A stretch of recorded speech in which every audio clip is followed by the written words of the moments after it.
হে আমার মুসলমান ভাইরা, খবরদার, ইমামের পেছনে নামাজ পড়ার সময় এই ভুল ত্রুটি কখনো করবেন না, নয়তোবা আপনার নামাজ কখনো কবুল হবে না।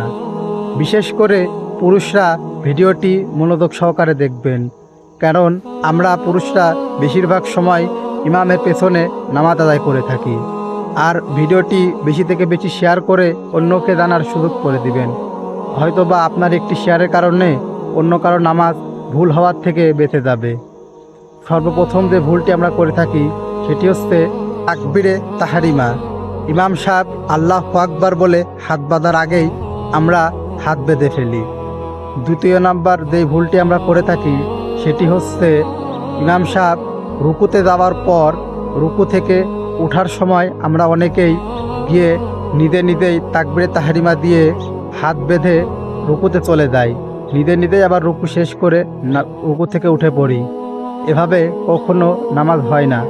হয়তো আপনাকে পুরো নামাজটি আবার প্রথম থেকে পড়তে হবে, নয়তোবা আপনার নামাজ কবুল হবে না।